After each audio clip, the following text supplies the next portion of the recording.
Pessoal, vamos lá que tem muita coisa acontecendo ao mesmo tempo. Começando pelo Atlético. Primeiro ponto, a saída do Bento. Já falei até na rádio, mas financeiramente para o clube não tem o que discutir, a maior negociação de um goleiro na história do futebol sul-americano. Para o Bento, em termos financeiros, também não tem o que discutir. Eu só fico com a pulga atrás da orelha em relação à seleção brasileira. Era meio até natural que, quando conversasse com o Tafarel, o Bento ouvisse que continuaria a estar na mira da seleção. Mas eu tenho dúvidas se isso vai realmente acontecer com ele trabalhando no futebol da Arábia Saudita. Algum goleiro que se destaque no futebol inglês, ou alemão, ou espanhol, pode ganhar pontos rapidamente.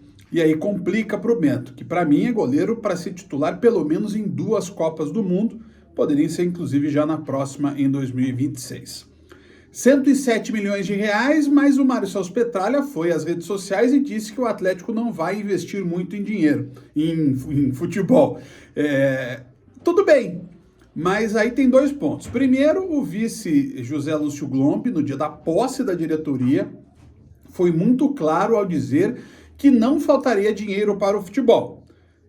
Coincidência ou não, o Glompe não falou mais em nome do Atlético desde então.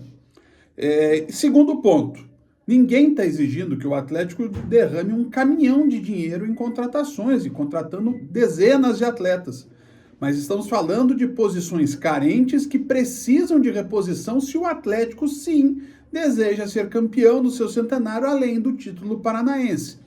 Um zagueiro é obrigatório, um atacante de lado, quem sabe, poderia ser interessante, um cara finalizador, né? Um cara que fosse fazedor de gols.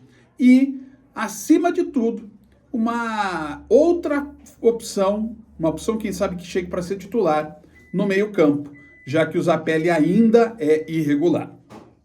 Coritiba. Primeiro teve a negociação do Andrei para o Ceará. Eu não consigo entender como é que o departamento de futebol do Coritiba comete um erro tão primário como esse. Negocia um jogador para um time da mesma divisão e ainda pagando parte do salário. Para mim, algo absolutamente inacreditável.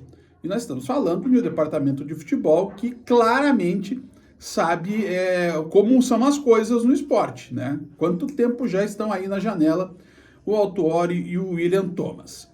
Logo depois vem a notícia de que Leandro Damião não fica, notícia dada agora há pouco pelo GE. Globo. Leandro Damião realmente teve uma passagem discreta pelo Coritiba, 3 gols em 16 jogos, mas mantenho o que eu sempre disse. O esquema de jogo do Coritiba não favorece o centroavante. Né? Não sou só eu que estou vendo isso, mais gente me fala sobre isso. Quando o Coritiba não tem centroavante, o Coritiba alça várias vezes a bola na área. Quando entra o centroavante, aí ninguém cruza mais.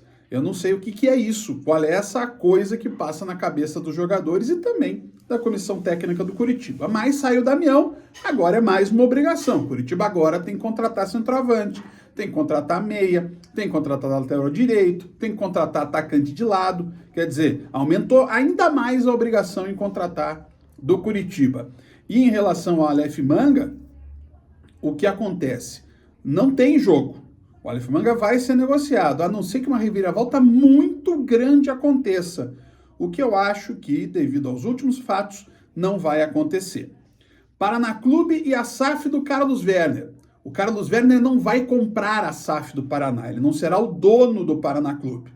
Mas ele vai liderar, e ele falou claramente para as rádios, né, no domingo depois do acesso, que ele não sai mais do Paraná, ele vai liderar um grupo gestor.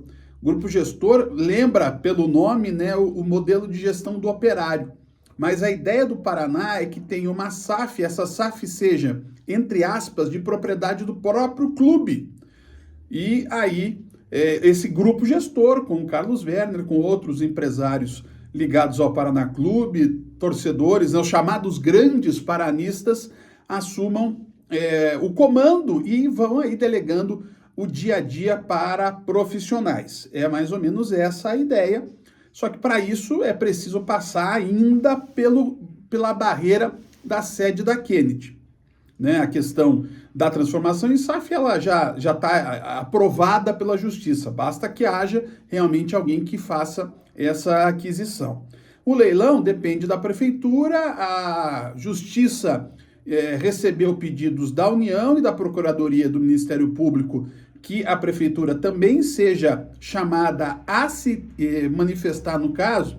E é bom lembrar, os advogados de vários credores encontraram uma brecha na lei que pode permitir que o Paraná faça a alienação, quer dizer, venda ou leilão da área da sede da Kennedy.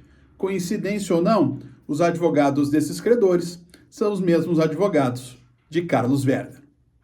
Um abraço.